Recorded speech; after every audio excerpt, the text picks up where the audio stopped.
Hey again, you guys, it's Maurice with Tesla, and today we're going to do something a little different. Q2 Tesla earnings report just came out. It's good news, and I always listen to these webcasts, and today we're going to do a car cast, if you will, while we self-drive. So this could be interesting. Maybe it's the world's first. I don't know. We'll find out. But I'm going to set a route. I'm going to give us a nice kind of a medium distance route to West Seattle, to Alki Beach, which is beautiful right now. We're having a wonderful day here in Seattle. And, you know, let's go see what's going on in that neighborhood. So, navigate to Alki Beach.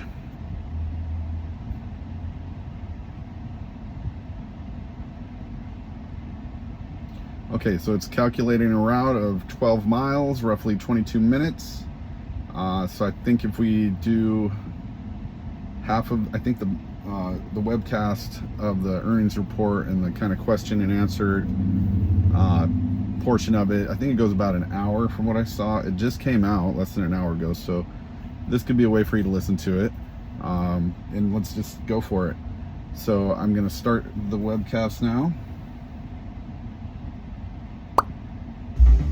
And I'm going to be quiet, and y'all can just watch the car drive and listen to this webcast.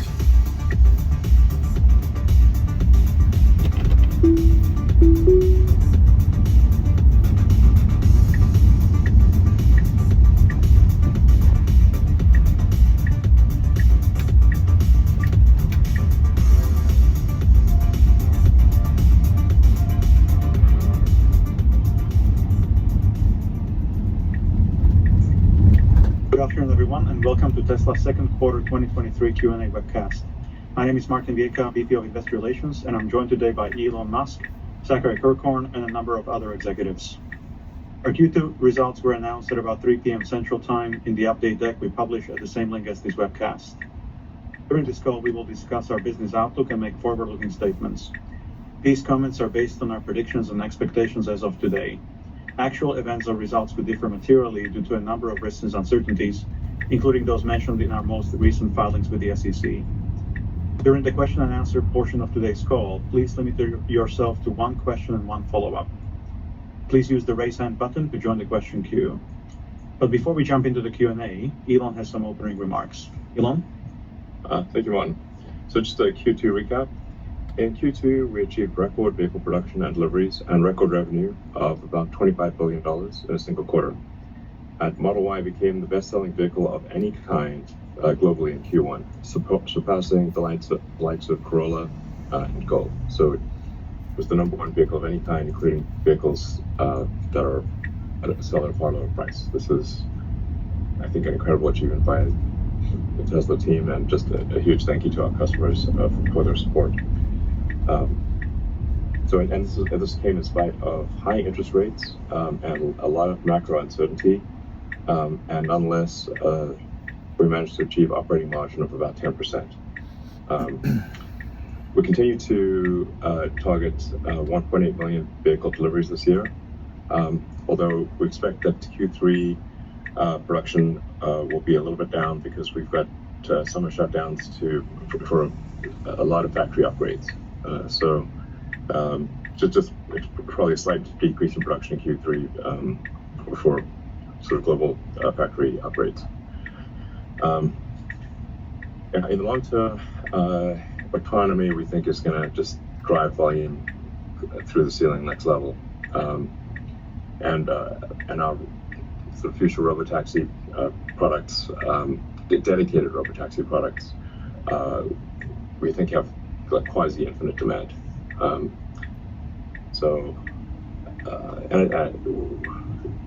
The way we're going to manufacture the robotaxi is also itself a revolution. And so it's revolutionary design made in a revolutionary way.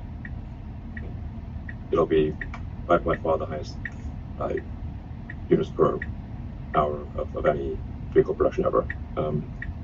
So we're very excited about that.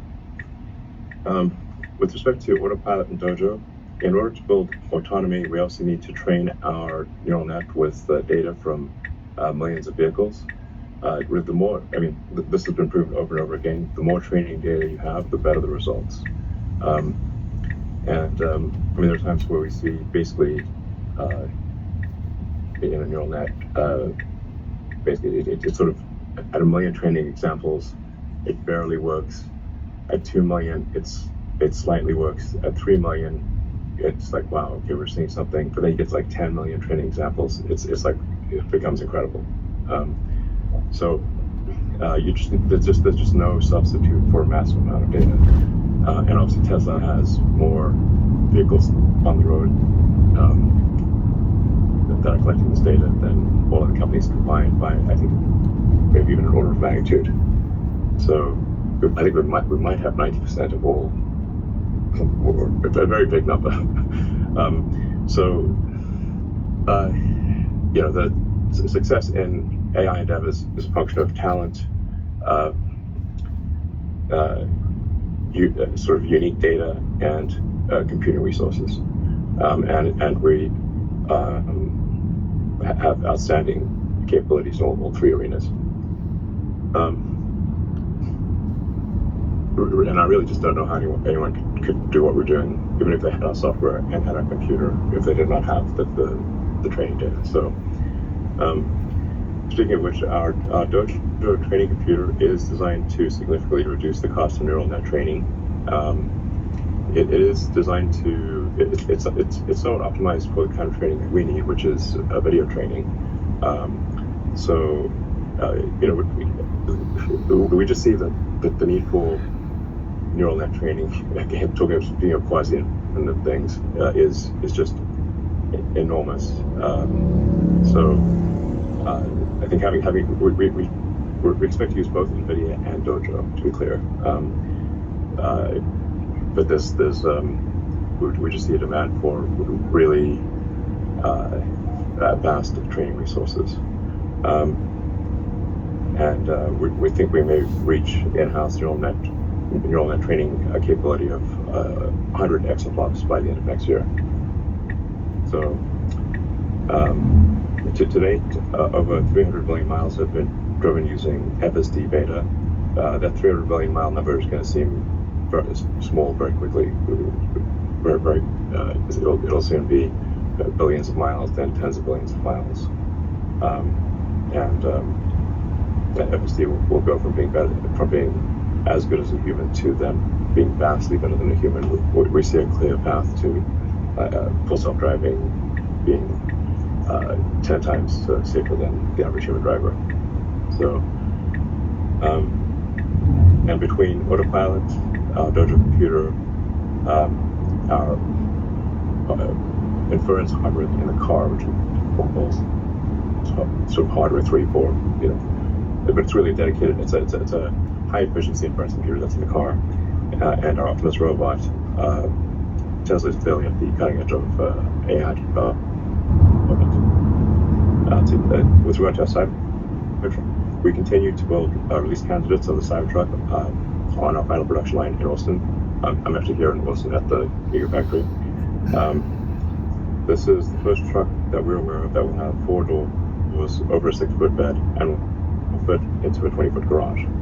So it's sort of biggish on the outside, but it's even bigger on the inside. So it's I think that's one of the elements of good design is it should feel bigger on the inside than it looks on the outside. And this is no small car, but we really cared about the exterior dimensions of the Cybertruck down to the last millimeter. So it's just we try to get right in the middle of the Goldilocks zone, not too big, not too small, and then really maximize the utility of the value. And we can't wait to start delivering it later this year. Some other highlights: our global supercharging network now stands at over 50,000, or roughly 50,000 connectors and over 5,000 locations. As I think a lot of people are aware, the Tesla the Tesla charging standard, which we made open source, is now called the North American Charging Standard. We're deeply honored that Ford, GM, Mercedes, and many other OEMs have signed up to use our connector and gain access to our charging network. We strongly believe in helping other car companies to accelerate the EV revolution and just trying to do the right thing in general. So that's our goal there.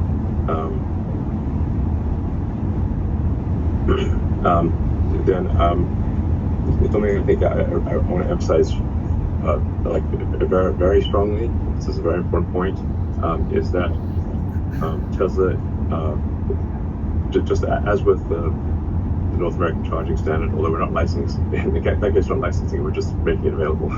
but we are very open to licensing our full self-driving software and hardware to other car companies. And we are already in discussions with, early discussions with a major OEM about using the Tesla FSD. So we're not trying to keep this to ourselves. We're more than happy to license it to others. And lastly, our new lithium refinery and cathode facility are progressing well. Then in conclusion, we continue to focus on making as many cars as we can while maintaining healthy financials.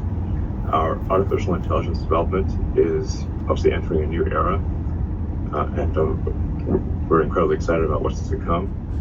Our other businesses, such as Megapack, supercharging, service, and whatnot, all started to become a meaningful contributor to overall profitability this quarter. And then lastly, I'd just like to profusely thank all of our employees who are making a lot of extra effort during uncertain times. Thank you very much for your hard work and the impact you're making. Thank you very much, Elon. And I think Zach has some opening remarks as well. Yeah, thanks, Martin. As Elon mentioned, Q2 was another record quarter of production and deliveries, as well as records in profit for our energy and services and other businesses. Congratulations again to the Tesla team on the continued progress. As we navigate through a period of economic uncertainty, rising interest rates, volatility in consumer confidence, and regulatory change, I want to comment on our financial approach. First, the single most important priority is to ensure we are continuing to invest heavily in the core technologies that will drive the long-term value of the business. This includes increasing spending on AI-related technologies such as full self-driving, Optimus, and Dojo, as well as new products such as Cybertruck, our next-generation platform, and the Semi, as evidenced by the continued growth in our R&D spend. This also includes continuing our investments in capacity expansion, not only in our vehicle factories, but also our supercharging network, service, internal applications, and battery processes, as we continue with meaningful capital expenditures to lay this foundation for the future. Second, we continue to work towards our goals of maximizing volumes on both our vehicle and energy business, but most importantly, doing so in a way that generates the capital to continue our pace of R&D and capital investments. This requires a strong focus on per unit COGS reductions in each of our key businesses, as well as working capital improvements on raw materials, work in process inventory, and customer AR, all of which progressed appropriately in Q2. If we look specifically at our automotive business, our gross margin showed a modest reduction and remained healthy, despite action taken to further improve vehicle affordability early in the quarter. We realized per unit cost improvements in nearly every category, including material cost and commodities, manufacturing costs, and logistics, while also continuing to rapidly increase the build rate in our Austin and Berlin factories. For our energy business, we improved margins and gross profit driven by cost reductions and deal economics, particularly with Megapack. As a reminder, storage volumes are typically volatile sequentially based on the types of projects and their specific revenue recognition milestones. As we look forward to the rest of the year, I want to reiterate Elon's comments on Q3 volumes driven by planned downtimes for factory upgrades. These upgrades will also carry some amount of factory idle cost, however we are working to minimize as much as possible. It's also important to keep in mind the uncertainty in the macro environment, which can impact our execution positively or negatively in the near term. Regardless, we continue to remain dynamic with a focus on fundamental efficiency and a long-term outlook. Congratulations again to everybody on a great quarter. Thank you very much, Zach. And let's go to investor questions. The first question on licensing FSD we've already answered, so let's go to the second one. The second question is, what is the status of 4680 cells? How far are you from the specs you laid out on Battery Day? When do you expect to achieve what you laid out on Battery Day? Yeah, first I'll just start with a little bit of a production update. So in Texas, 4680 cell production increased 80% Q2 over Q1, and the team surpassed 10 million production cells produced here in Texas, so congrats to the team for that. Their focus on yield reduced our scrap bill by 40% quarter over quarter, and that resulted in a 25% reduction in cell COGS. Here in Texas, we're preparing to launch our Cybertruck cell, which is 10% higher energy density than current production. That was accomplished through process and mechanical design optimization. As we scale Cyber cell production through the end of the year and early next, we should be in a comfortable place on cost per cell. Against our battery energy density targets, the Cyber cell is at our expectations on a like-for-like electrochemistry basis. We're yet to integrate silicon or in-house cathode production, both reviewed on Battery Day, which do bring significant further energy density and cost improvements, but that is a topic for another day. Lastly, it is important to remember that most of what we focused on at Battery Day was the Tesla-engineered 4680 production system and the improvements we strove to achieve on equipment, factory density, capital cost, and utility cost reduction, all of which we are realizing in our Texas scale-up to date. Thank you very much. The next question is, can you talk more to the upcoming Tesla energy products and how your thinking has evolved on the revenue model? Given Tesla's AI capabilities, how do you see the long-term mix between hardware margin and recurring software margin from Autobidder as this segment accelerates? We can't comment on future product roadmap, but I can provide a quick energy Q2 update. Megapack continues to show strong demand globally, with Lathrop ramping successfully to meet our contracted projects in 2023. As stated last quarter, Megapack margins are in a reasonable place in line with our target market, vehicle target margins. The second final assembly line at Lathrop is progressing on schedule, eventually doubling Lathrop capacity ahead of our full factory ramp in 2024. We have several exciting large projects in construction or nearing completion, including the KES project in Hawaii, the Riverina project in Australia, several projects in California, and one here at Gigafactory Texas that I toured today, actually. We want to thank our customers, utilities, and grid operators for trusting us with these projects. On the Autobidder question, we continue to grow Autobidder contracts in wholesale markets like Australia, Texas, UK, and California with over 6 gigawatt hours under Tesla's dispatch next year. In the UK, our project performed best in the industry in Q2. Autobidder does have software margins and is an enabler for hardware sales, but it's a relatively small contributor to revenues given how much deployment growth on the Megapack hardware side is occurring. It's important to remember that these large capital projects have lifetimes of 20 years, so recurring revenues on an annualized basis relative to upfront CapEx are small. On the residential side, we have some fun things happening. We recently surpassed 500,000 Powerwalls installed. Just this week, we were launching Charge on Solar, which allows Tesla Powerwall and vehicle customers to charge their vehicles using their excess solar and drive only on the sunshine that hits their roof. Yesterday, we began paying customers in Texas for participating in our virtual power plant to provide grid support to ERCOT. We expect these credits to lower our median customers' annual bill by a third and to increase these credits over time as ERCOT expands market access. And today, we are expanding Tesla Electric enrollment to new Model 3 owners in Texas, followed by all Texas vehicle customers over the rest of the quarter. Unfortunately, and somewhat similar to Tesla Insurance, bringing Tesla Electric and VPP capabilities to our customers requires working through a fractured regulatory environment on a jurisdiction-by-jurisdiction basis. In the long run, the value of residential energy, software, and hardware will be driven by the level of market access that utilities, market operators, and regulators permit. Where Powerwall is eligible to provide the full stack of energy services, like peaker capacity and system buffering, such as in Australia, we can more than double the value of ownership relative to a typical system today. Thank you very much. The next question is, could you quantify the benefits to COGS per unit from the IRA battery manufacturing incentives, and secondly, battery raw material declines year to date? All right, I can take that. On the first part of the question for IRA manufacturing incentives, we provided previous guidance that we expect these to be, for the course of this year, in the range of $150 million to $250 million per quarter. We are staying within that boundary as we guided previously, so that was the case in Q2 as well. I will note, and I think we've mentioned this before, that this includes a 50-50 sharing of credits for qualified cells from our long-term battery partner, Panasonic. On the commodity side, we are continuing to see improvements there, as we've discussed previously.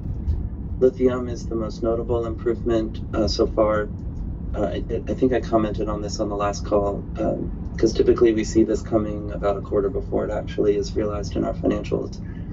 And also, just as a reminder, we're not fully exposed to the price of lithium. Our supply chain team has done a terrific job in partnership with a bunch of other companies to put in place some long-term agreements here, but we do have some exposure that moves up and down. We're also seeing benefits in aluminum and steel, which I think is great. Not as large as the lithium impacts, but they contribute nonetheless.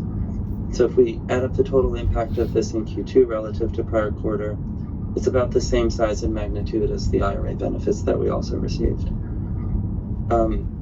Just to put this in context, as you look at COGS per unit sequentially from Q1 to Q2, I think there's two things to keep in mind there.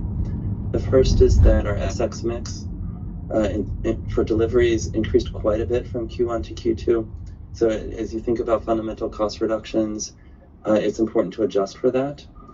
And then secondly, as we continue to work on reducing our Austin and Berlin costs, which we did quite a bit of that from Q1 to Q2, these factories are still slightly above Model Y production costs elsewhere. And in the quarter, our mix of Austin and Berlin related builds increased. And so that's something to consider as you model out the impact from Q1 to Q2 in terms of COGS per unit. I do want to ask Karin if there's anything else on the commodity side, or just more generally you want to add here. Yeah, as you mentioned, Zach, we've naturally been a little bit hedged from the lithium position because of the long-term contracts we have in place. But we have seen reduction in pricing across the board for all commodities that specifically go into batteries, such as nickel, cobalt, and graphite. And the reductions in pricing translate into thousands of dollars when you look at it from a per vehicle impact. We're taking advantage of the historically low commodity pricing in certain areas to kind of extend some of those fixed price contracts through the end of the decade. So it's a playbook that we'll continue to kind of go back to as we look to the future. Thank you. The next question on FSD. Have you considered allowing FSD transferability as a lever to allow existing customers to upgrade to a new Tesla instead of being locked into an existing car due to the price of FSD? Yeah, this is a question we get asked a lot. So we're excited to announce that for Q3, we will be allowing transfer of FSD.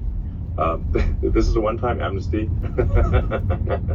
So it needs to be you need to take advantage of it in Q3, but or at least place the order in Q3 within reasonable delivery timeframes.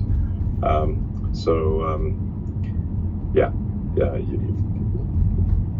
hope this makes people happy. But we're not going to do it. This is a one-time thing. We're not doing it again. Right. The next question: When will we give more information about the Cybertruck orders, estimated delivery schedules, pricing, and specifications? The demand is so far off the hook you can't even see the hook. So that's really not an issue. I do want to emphasize that the Cybertruck has a lot of new technology in it, like a lot. It doesn't look like it doesn't look like any other vehicle because it is not like any other vehicle. And the production ramp will move as fast as the slowest and least lucky element of the entire supply chain and internal production. So I wouldn't expect I hope it's smooth. We're certainly better at production ramps than we've got a lot of experience with production ramps. But first order approximation is there's like 10,000 unique parts and processes in the Cybertruck, and if any one of them, it'll go as fast as the least lucky, least well executed element of the 10,000. So always very difficult to predict the ramp initially, but I think we'll be making them in high volume next year, and we will be delivering the car this year. Thank you. The next question is, critics of gigacasting contended that process makes vehicles harder and more costly to repair, essentially pushing costs onto the customer. Can you share some details about the initial repair experience with gigacast vehicles? That must be why everyone's copying us. Yeah, thanks, Elon. This is Lars. And Martin, that's like simply not true. There's a misconception that traditional bodies are easy to repair, but they are made of multiple materials and multiple joining methods. Spot welds and rivets have to be drilled out. Panels and structural adhesive have to be chiseled out. Dried adhesive has to be removed. Stampings cut. Blah blah blah. It's a crazy patchwork quilt. Yeah, and so putting that back together means time and money. Using an example of replacing a rear cast rail on a Model Y, to do that versus like what we replaced it with from the Model 3, it's 10 times cheaper and 3 times faster to do it with the cast rail. My design team works with our collision repair team since we're closed loop on this with insurance, and we design specific parts that will make it easier and faster to repair. And we have an incentive to do that because we have our own insurance and our own body shops. We expect that we'll continue to do this, and collision repair will continue to become cheaper and faster over time. And we already make this available to all body shops through our Tezler-approved body shop training. Yeah, closing the loop on collision repair, factoring that into design is a big deal. It's crucial. I don't think anyone else can do it with that ecosystem that we have. So. Yeah, and we are actually able to change the details of the casting with inserts, and we actually do that all the time. So, because the inserts actually wear out and need to be replaced anyway, so we can actually make design changes to the inserts and tweak the castings to. But the casting, basically cast rear body or front body is lighter, cheaper, better for noise, vibration, harshness, much easier to manufacture, and it's better in every way. And that's why so many other car companies are copying us. It's Probably. They don't know. They certainly put out a lot of press releases about it. I think it's basically going to be how all cars are made in the future. Thank you. Next question. How many Optimus bots have been made, and when will they be able to start performing useful tasks? 10 million.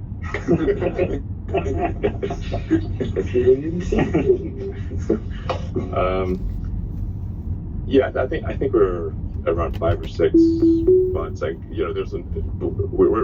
we're 10, I guess. Yeah, it depends on how many are working in what phase, but it's sort of.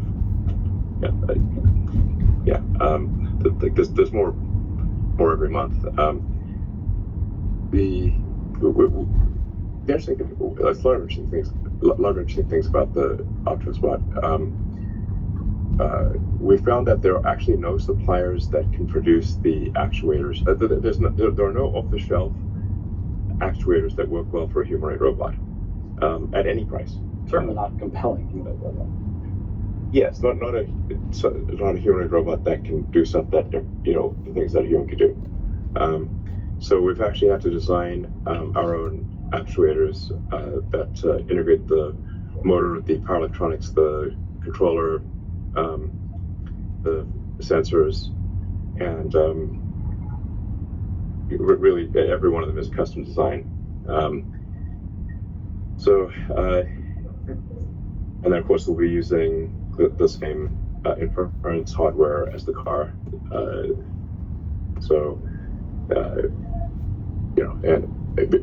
we are in designing these actuators, designing them for volume production. So they're not just lighter, tighter, and more capable than any other actuators that we're aware of that exist in the world. It's also actually manufacturable. So we should be able to make them in volume. The first Optimus that will have all of the Tezler designed actuators, sort of production candidate actuators, integrated and working should be around November-ish. And then we'll start ramping up after that. In terms of when we'll be able to do some useful things, we'll first be trying this out in our own factories and just proving out its utility. But I think think we'll be able to do something useful in our factories sometime next year. I would be, yeah, I'm pretty confident of that. So yeah, and it's going well. I should say another cool thing about Optimus is that, you know, there's just in the US alone there are 2 million amputees, and I was just talking to the Neuralink team, and by combining a Neuralink implant and a robotic arm or leg for someone arm or leg or all arms and legs amputated, we believe we can give you basically a cyborg body that is incredibly capable. $6 million man in real life. Before, no one cost $6 million. $60,000 man. Doesn't sound impressive, but it'll actually, you know, so that actually could be a really, I think would be incredible to, you know, potentially help millions of people around the world, and give them, you know, a robot arm or leg that is as good, maybe long term better than a biological one. Thank you.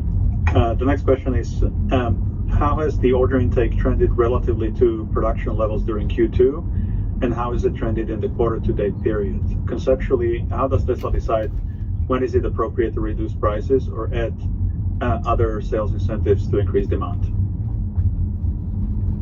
Yeah, I guess demand is roughly tracked production, which is what we aim for. We look at, you know, so something that we have that really, I think no other car maker has, is that we have real-time demand and real-time production. Like, so 7 days a week, you know, I get an email, order-generated email, it shows output from all factories and orders globally. So it's like a real-time finger on the pulse of Earth, basically. And we you know, we adjust course according to what the mood of the public is. You know, but buying a new car is a big decision for the vast majority of people. So, you know, anytime there's economic uncertainty, people will generally pause on new car buying, at least to see what happens. You know, and then obviously another challenge is the interest rate environment. As the interest rates rise, the affordability of anything bought with debt decreases. So effectively increasing the price of the car. So when interest rates rise dramatically, we actually have to reduce the price of the car because the interest payments increase the price of the car. And this is at least up until recently was I believe the sharpest interest rate rise in history. So we had to do something about that. And if somebody's got a crystal ball for the global economy, I really appreciate it if I could borrow that crystal ball. DM us. Yeah, exactly. DM me on Twitter. It should be a note on Twitter. I mean, one day it seems like the world economy is falling apart, and the next day everything's fine. I don't know what the hell's going on. To be totally frank, I wish I did. So I mean that's why I say, like, I always on Twitter I posted, like, you know, just really advising, because I care a lot about the sort of the small shareholders, especially ones that have stuck with us through thick and thin. I love you guys, and we can't control these macro shocks, you know, or the sort of the manic depressive nature of the stock market. So that's why I recommend against margin loans in times that are turbulent. You know, if times are not that turbulent, actually a margin loan can be a smart move within reason. But we're in, I would call it, turbulent times. I have very high confidence in the long-term value of Tesla. Like I see it, I really, you know, see a path to a 10x. Well, maybe not these days, but they'll call it a 5x increase in the value of the company, maybe a 10x. But where things go along the way, the trials and tribulations and the mood of the markets, one cannot predict. And so,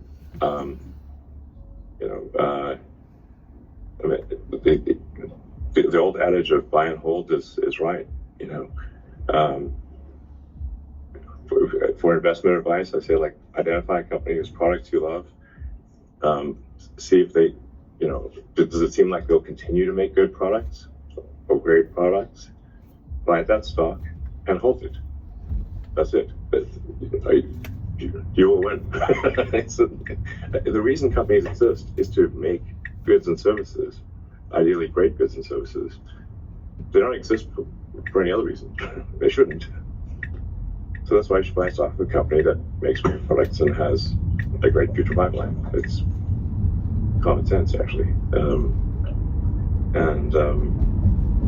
And then generally, if you provided you're confident about what that company's products or services are, when the market panics, buy, and when the market is, overly exuberant, you can sell. I'm not recommending you sell Tezler, but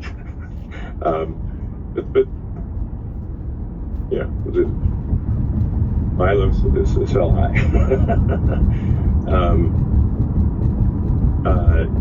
Warren Buffett actually, I think, has a saying, paraphrasing him, but a publicly traded company is like, it's like imagine you're living in your house and a crazy manic depressive guy comes and stands at outside your house and yells property prices at you.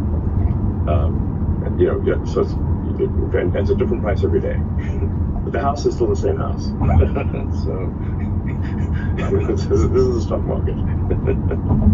You really credit that to Warren Buffett. Thank you. Let's go to the next question. With the emphasis of price cuts to drive volume growth eating into automotive gross margin, can investors expect to see automotive gross margin stabilize or even rise due to efficiencies outpacing the cuts? And if so, when? Oh, man. Where's that crystal ball again? if I may, it's like, look, the short-term variances in gross margin and profitability really are minor relative to the long-term picture. Autonomy will make all of these numbers look silly.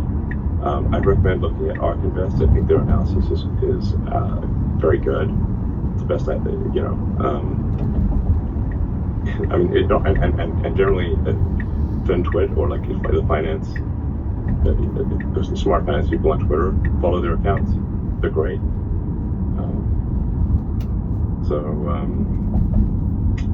That's in my view where you'll get the best info. I strongly believe Tesla is a big long-term investment, and don't sweat it when things go up and down. In fact, if the market panics, buy. If the market's a little too exuberant, sell at the time. But just generally, like I feel I'm confident. We will deliver over the long term, but can't control short term. So, and the autonomy is really where it's at. Zach, what do you think? I fully agree with you. I think the only thing in the short term that matters is what I said in my opening remarks, which is, are we generating enough money to continue to invest? And, the portfolio of products and technologies that the technical teams are investing in right now, this is intense. It's intense in terms of investment. It's intense in terms of potential. Frankly, I think it's ridiculous that we have positive free cash flow in a capital-intensive business while investing massive amounts of money in new technology. That is super hard. And vertical integration. It's not even just like new products, but also. Yeah, we actually make our shit. We don't. And so, offense to others, but. Sorry, good question. Boarding school. And so, at least from my perspective, what matters is continuing to generate the cash to invest, That means continuing to be hyper-focused on near-term cost reduction, because everything we do in near-term cost reduction provides capital to reinvest. Hyper-focused on working capital management, which we've made quite a bit of progress there on the raw materials and web side of that. We've been very focused on accounts receivables as well to ensure that we can continue to reinvest the cash. This is what we're focused on. Yeah. And, so there's, a set of this that we control. We have a pipeline of cost reductions. We are getting tailwinds in the commodity space right now, as Karn mentioned. That's helpful. Variability around average selling prices, goes back to Elon's point. We don't control interest rates. We don't control macro consumer sentiment. But we have an obligation to be responsive to that, to ensure that we're matching supply and demand and keeping things balanced. And so this is how we're managing the next handful of quarters. Soon enough, these quarters will be behind us. They won't be part of the present value of future cash flows of the business. And so we want to make sure we keep that view and make sure that the long term of the business is exactly the way that we want it to be. Well said. Yeah. All right, thank you very much. And now let's go to analyst questions. The first question comes from Dan Levi from Barclays. Dan, feel free to unmute yourself. Great. Good evening. Thank you. Wanted to start first with a question about your efforts in AI and Dojo. It's pretty clear. It sounds like you're accelerating your focus. Can you maybe provide us with a sense of what the process is of refining the product? Is it more machines? And maybe you could give us a sense of, when the payout when you start to see the payout and what the resource outlay is. What should we expect on the OpEx front as a result of this? Sorry, are you saying how much are we going to spend on Dojo? Or? Yeah, R&D of Dojo. Yes.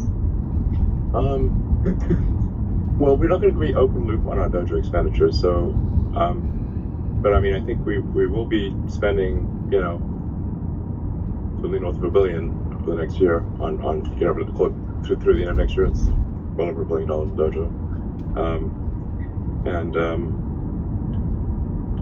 So I mean, we've got a truly staggering amount of video data to do training on. And this is another thing. I don't think, in order to copy us, you also need to spend billions of dollars on training compute. I mean, it's like, and it's also hard to, you need the data and you need the training compute. It's like, think of all things needed to actually achieve this at scale for a generalized solution for autonomy. This is one of the hardest problems ever. You see a lot of AI companies doing, LLMs and whatnot. And I'm saying, if they're so great, why can't they make a self-great driving car? Because it's harder. That's why. But I do think I think there's some great AI companies out there. But just fundamentally, the staggering amount of data we've got to process has got to be processed somehow, and custom silicon is the best way to do that. So that's what Dojo is designed to do, is optimized for video training. It's not optimized for LLMs. It's optimized for video training. With video training, you have a much higher ratio of compute to memory bandwidth. Whereas LLMs tend to be memory bandwidth choked. So that's it. I mean, but like I said, we're using a lot of NVIDIA hardware, and we continue to we'll actually take the NVIDIA hardware as fast as NVIDIA will deliver it to us. Tremendous respect for Jensen and NVIDIA. They've done an incredible job. And frankly, I don't know if they could deliver us enough GPUs, we might not need Dojo, but they can't. So they got so many customers. They've been kind enough to nonetheless prioritize some of our GPU orders. The sheer magnitude of video training, because like I said, we're not trying to just get as good as human. We want to get to, 10 times better than human, maybe 100 times better than human. Right now, I believe there's something on the order of 1 million automotive deaths per year, and then if you say permanent serious injuries, I think it's probably closer to 10 million per year. So it matters if you're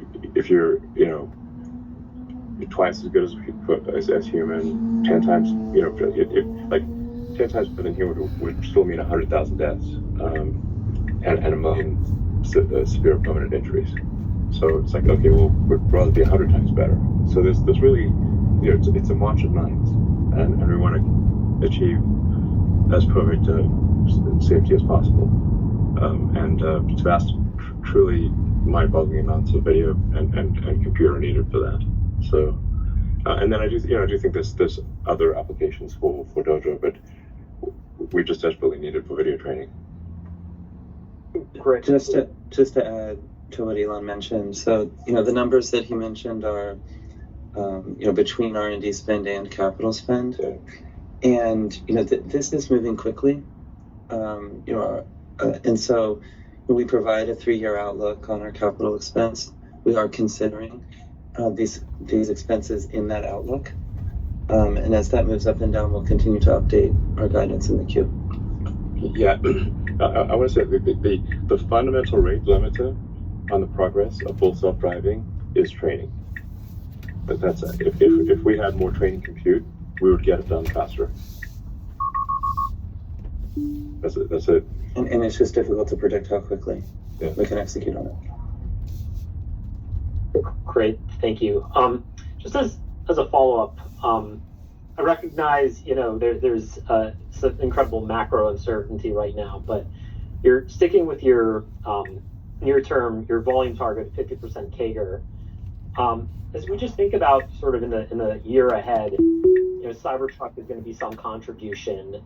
There's going to be some help from further EV penetration growth, but to what extent are you willing to sacrifice on pricing to keep that 50% volume CAGR intact? Or are you thinking differently about margins versus your prior commentary of willing to sacrifice on margins to get more share?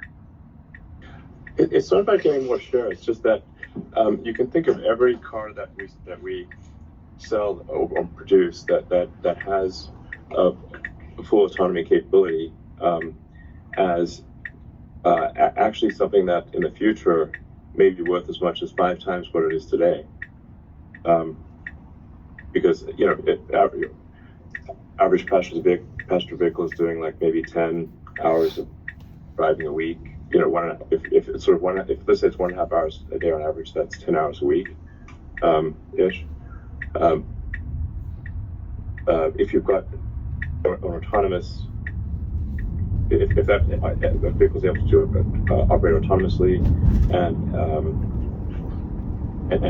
be used in something either dedicated autonomous or partially autonomous, like Airbnb. Sometimes you allow your car to be used by others.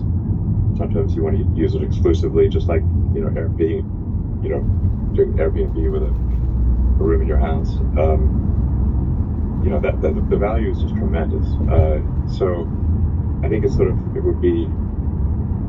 I think it does make sense to sacrifice margins in favor of making more vehicles, because we think in the not too distant future they will have a dramatic valuation increase. I think the Tesla fleet value increase at the point at which we can upload full self-driving and it's approved by regulators will be the single biggest step change in asset value maybe in history. Thank you. Let's go to the next analyst. The question comes from Emmanuel Rosner from Deutsche Bank. Thank you very much. 2 questions from me as well. First, following up on the autonomy. So, before you start launching these dedicated robotaxi vehicles on existing vehicles, you're improving FSD, incrementally. What is your latest targeted timing essentially release a non-beta version or an eyes-off version that would trigger much higher take rate? And would Tesla benefit from lowering the price of FSD?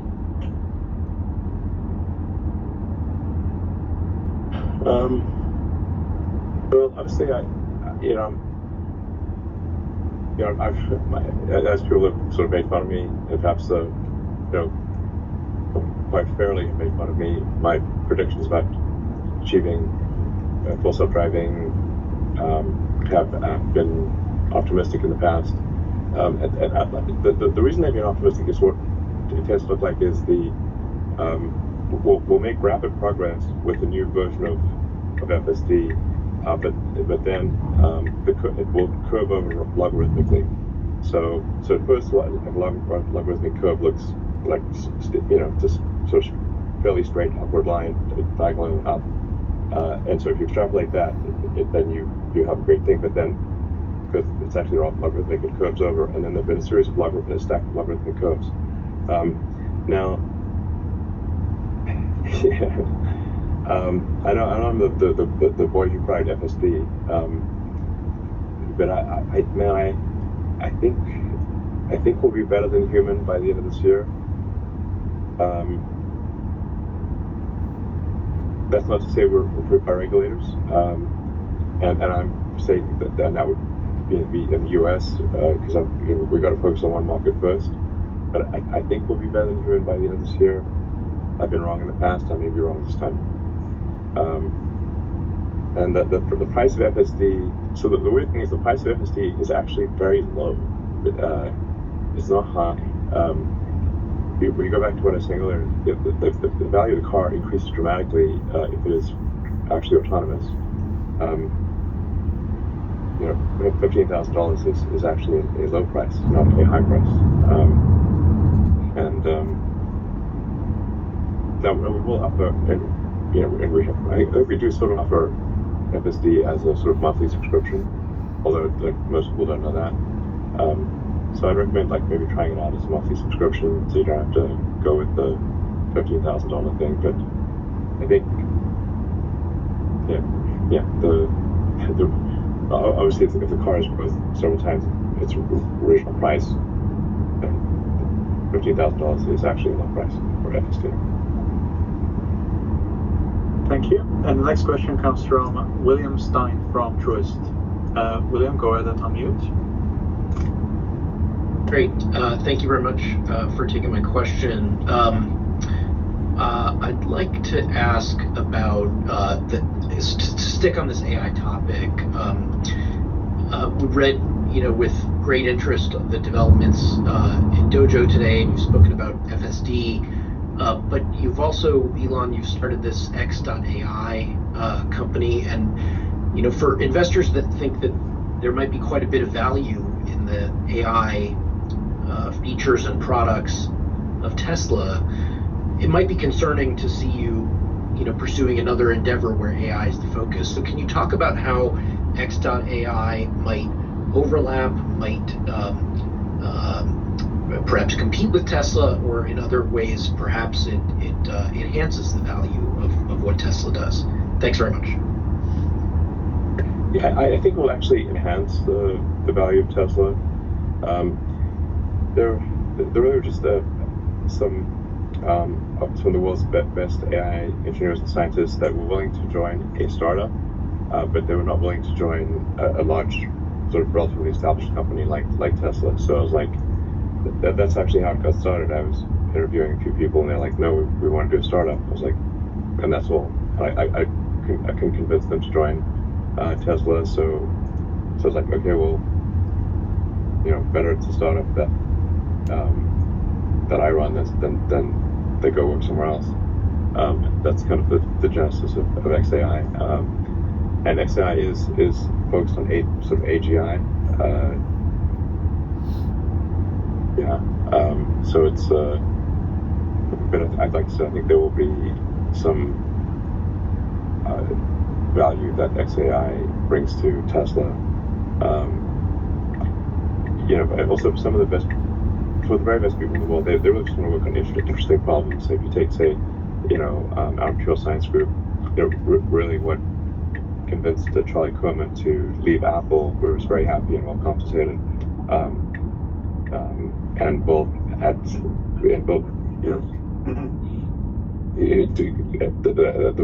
what we think is the best material science group in the world, was that he got to work at both Tesla and SpaceX.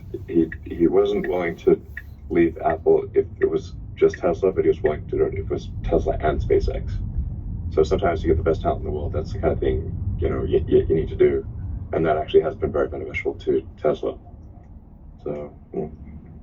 If I could squeeze one more mundane question in, I wonder if you think you can hit the 1.8 million unit number with current pricing, or do you anticipate needing to continue to lower prices? Because it seems like they've stabilized. The trends have stabilized in the last maybe month and a half. Should we expect a sort of continued decreases or more stabilization for the rest of the year?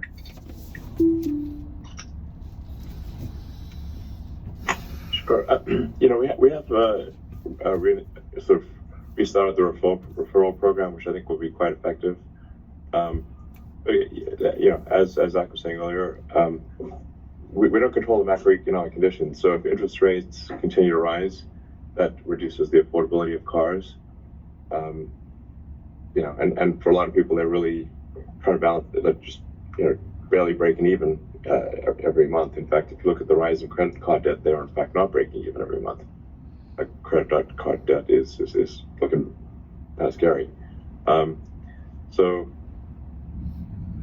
we just don't control macro conditions. If macro conditions are stable, I think prices will be stable. And if they're not stable, then we would have lower prices.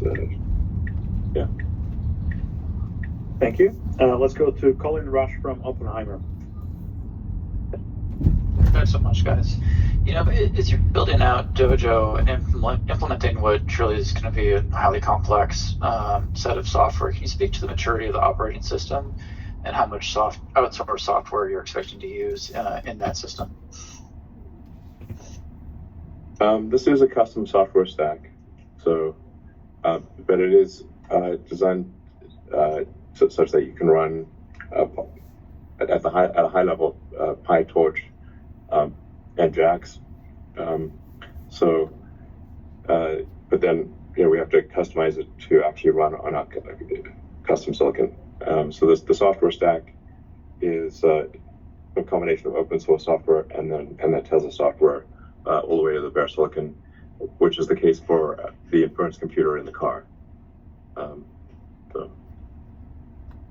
Okay, thanks so much. That's super helpful. And then can you speak to how you're managing some of the geopolitical risks relative to your capacity expansion? Obviously, as you guys continue to grow at this rate, you're going to be putting some folks out of business, and there's going to be some impacts around regional economies. So just want to understand how you're thinking about that in terms of some of your CapEx plans and how you're managing some of those relationships with different countries and regions. Well, this is a period of unusual geopolitical risk. So I think the best we can do is, have factories in many parts of the world, such that if things get difficult in one part of the world, we can still keep things going in the rest of the world. Thank you. The next question comes from Mark Delaney from Goldman Sachs. Thank you very much for taking the question. Tesla has been making progress reducing cost and did so again last quarter. Can you give an update on when you think automotive COGS per vehicle could be under the historical $36,000 per vehicle level, and what are the key puts and takes to get there? I think I was asked this in the past. This is very difficult to forecast. There's a series of costs that we manage. There's a series of costs in which we don't control. And so, particularly on the commodity side, where labor costs go, et cetera, it's just hard to say. Yeah, we saw very inflationary pressures, strong inflationary pressures for a while last year, and now which obviously makes it very difficult to reduce COGS. And now we're seeing what seem to be deflationary pressures. Certainly deflationary, if deflation is a pressure. But we're seeing, commodity prices dropping as was mentioned, as Karan mentioned a moment ago. I think, what do you think? Basically the trends seem to be deflationary at the commodity level. Definitely. There's that, and then there's also the unit economics improve as volumes grow. That's the other thing we're seeing. As we're becoming a bigger and bigger part of a lot of suppliers, economies of scale come into play. There's equipment depreciation that comes into play, equipment that was commissioned 5 to 7 years ago. That used to be a part of the piece price. That's completely amortized. So we'll see situations where piece price comes down because that equipment contribution has gone away. And then we continue to have this mentality of continuous improvement in terms of labor, reducing labor, improving automation, and just continue to get better at what we do. So we have seen, I think every quarter we have seen an improvement. Of course, the commodities spiked up and down. Just in general, the trend is towards being more efficient. Yeah, I totally agree. Yeah, but lithium prices went absolutely insane there for a while. Yeah, and they're recovering now. Cobalt's like a third of what it used to be. Yeah, and we're still early in the ramps. Well, not early in the ramp, but early in the cost down curve of Austin and Berlin. Yeah. And so it takes time to work the cost out. At first, it's a focus on ramp. Ramp brings cost out. Ramp quality, and then ramp quality cost. Yeah, and then once that stabilizes, we can divert bandwidth to cost reduction. And so Austin and Berlin saw quite a decent amount of cost reduction on a fundamental basis from Q1 to Q2. We'll continue to do that work. That will be helpful. And so we're just going to keep chipping away at it. Yeah, packaging is a big element to that. Yeah, logistics too. Logistics is normalizing, which is great. Q about utilization, something that the team has been very focused on. So every bit of it. Yeah, it's hard. Logistics is it's underappreciated. Yeah, it's the old saying goes like, battles are won with tactics, wars are won with logistics. Yeah, and we've made tremendous improvements in cost in all fronts. On expedite costs, we have down to pre-pandemic expedite cost levels now, and our goal is to go further down.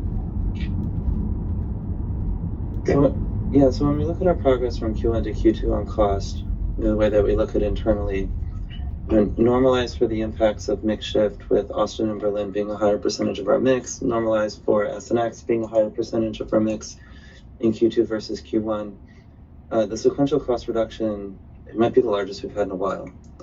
So I think it's great work on behalf of the Tesla team, and we just got to keep it up. Yeah, it's a game of pennies. It's like Game of Thrones with pennies. Mark, do you have a follow-up question? I think you're muted. Yeah. Thank you very much for all the details on that. Maybe you could put a finer point on the downtime impact that you spoke about in your prepared comments, in terms of production impact, and then also to what extent there's a margin impact from those factory upgrades that you're planning this quarter. Thank you.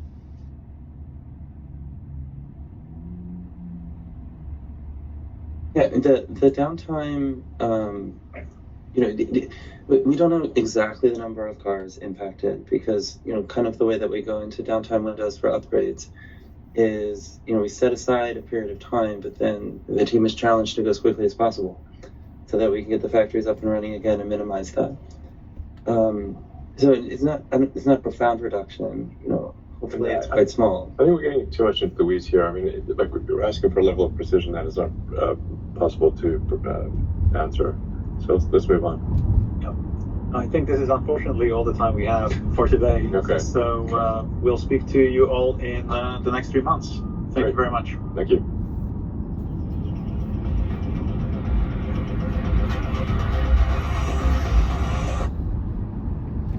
Okay, so there you have it. The world's first ever Tesla earnings call, CarCast is what we're gonna call it. So I don't know, somewhere between a webcast, a podcast, and I don't know what, but self-driving CarCast is what we're gonna go with. So anyway, key takeaways just off the top of my head. I think kind of the major things they touched on was that Model Y is the best-selling car in the world, which is awesome. We love that. They had a really good quarter. You know, they're ramping up some stuff. They're going to have a slower third quarter from what they said, but that's only because they're going to be shutting down some factories temporarily to, I guess, kind of retool them, get them upgraded to be able to ramp up things like the Cybertruck production and the 4680 battery cells, which is also a big part of their business and vision. Those batteries are longer lasting and just next level stuff. So they're working on some big things that may affect the next quarter, but besides that, they I loved that they were touching on Dojo, which I had mentioned in another one of my videos recently. That again is a supercomputer that they're investing. You heard him say it, $1 billion is going into it next year. It's just these giant.